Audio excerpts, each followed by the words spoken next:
Good morning all of you. तो बेटा अगला क्वेश्चन है, what is mean by privy purse? Why did Mrs Indira Gandhi insist on abolishing them in 1970? Privy purse क्या है और 1970 में इंदिरा गांधी ने इसको क्यों प्रतिबंधित कर दिया? ठीक है, अब आ जाइए आंसर पे। When India got independence on 15 August 1947, जब 1947 में भारत ने स्वतंत्रता प्राप्त की, there were about 565 princely states. Most of the Indian states were integrated with Indian rulers of these princely states were given privy purse for their expenditure. जब भारत स्वतंत्र हुआ 15 August 1947 में, उस समय इंडिया में लगभग 565 के करीब देशी रियासतें थी और इनमें से ज़्यादातर रियासतें जो भारत में शामिल होना चाहती थी, उनके जो शासक थे प्रिंसली स्टेट्स के, उन्होंने अपने लिए प्रिवी पर्स की डिमांड रखी ताकि वो अपना खर्चा, अपना गुजारा कर सके। ठीक है, उनको प्रिवी पर्स दिया भी गया पहली सरकार के द्वारा। Prime minister Mrs Indira Gandhi wanted to abolish the privy purse of the former rulers of these princely states. जब इंदिरा गांधी देश की प्रधानमंत्री बनी तो वो प्रिवी पर्स को हटाना चाहती थी। जो रियासतों के शासकों को जो अधिकार दिए गए थे, उनको वो हटाना चाहती थी, प्रिवी पर्स को समाप्त करना चाहती थी। The president of India issued the ordinance to abolish the privy purse in 1970, but the Supreme Court struck down the order of the president derecognising the rulers Mphasis.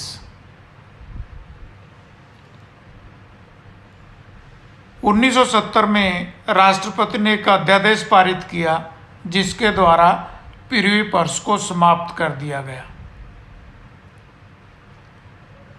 परंतु सुप्रीम कोर्ट ने राष्ट्रपति के उस अध्यादेश पर रोक लगा दी।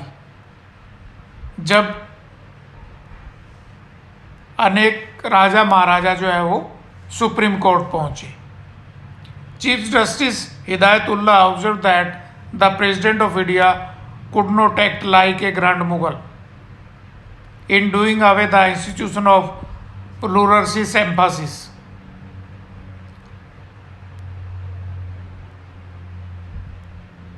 चीफ जस्टिस, जो सुप्रीम कोर्ट के चीफ जस्टिस थे हिदायतुल्लाह, उन्होंने देखा कि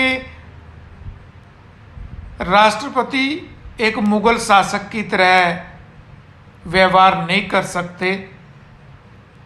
जो हमारे देशी रियासतों को उस समय राजा महाराजा था, उनको वो इस तरह से इग्नोर नहीं कर सकते, उनके ऊपर अपना आदेश जो है वो थोप नहीं सकते। Hence constitutional amendment bill seeking to abolish privy purse for former rulers were introduced in the parliament on September 1970। और 1970 में पार्लियामेंट में इंदिरा गांधी सरकार के द्वारा एक प्रिवी पर्स को समाप्त करने से संबंधित बिल जो है वो पेश किया गया। The amendment bill was passed by Lok Sabha by 2/3 majority. Lok Sabha में 1/3 बहुमत से वो बिल पास हो गया। However the bill was not passed by the Rajya Sabha, और राज्यसभा में वो बिल जो है वो पास नहीं हुआ। Lok Sabha was dissolved and election to the Lok Sabha was held in March 1971। Lok Sabha जो है वो भंग कर दी गई और 1971 में दोबारा से आम चुनाव हुए। The Congress R emerged as the largest party having majority of 352 seats in house of 520। और इस चुनाव में कांग्रेस आर, जो इंदिरा कांग्रेस इसको कहा जाता था, उसको भारी जीत प्राप्त हुई और एक बड़े बहुमत से वो जीतकर सामने उसने 352 सीटें जीती 520 में से। The constitution was amended to remove legal obstacles for evolution of privy purses, और उसके बाद जो एक अमेंडमेंट किया गया और जिसके द्वारा प्यूरिपर्स को जो है वो समाप्त कर दिया गया 1971 के चुनाव के बाद, जब इंदिरा गांधी को भारी बहुमत मिला उसके बाद इसको समाप्त कर दिया गया। तो बेटे अगला क्वेश्चन, एक और छोटा क्वेश्चन मैंने पहले वैसे करवाया था, ये जब चैप्टर के शुरू में मैंने कॉन्सेप्ट क्लियर किए थे, फिर भी मैं थोड़ा करवा देता हूँ यहाँ। The face of Aaya Ram Gaya Ram signifies which concept, explain its impact on Indian political system. Aaya Ram Gaya Ram क्या है और इसका भारत की राजनीति पर क्या प्रभाव पड़ा।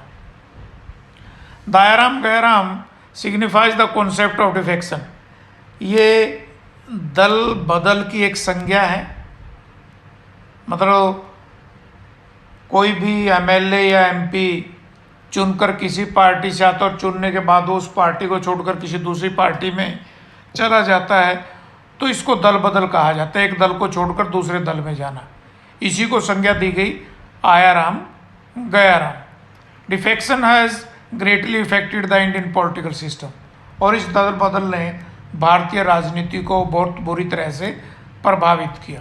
Prime minister Morarji Desai had to resign in July 1979 as many members left the Janata party.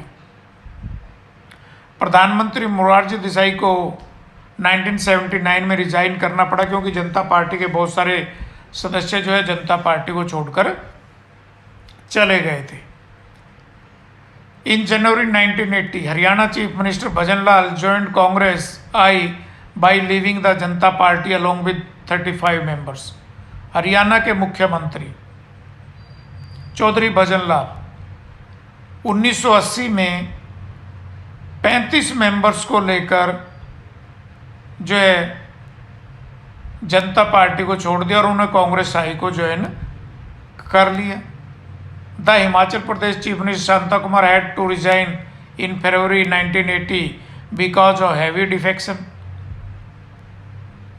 दल बदल के कारण हिमाचल के मुख्यमंत्री शांता कुमार को रिजाइन करना पड़ा था 1980 में। Defection took place evidently before the after the Lok Sabha election in 1980 and it was all in favor of the Congress।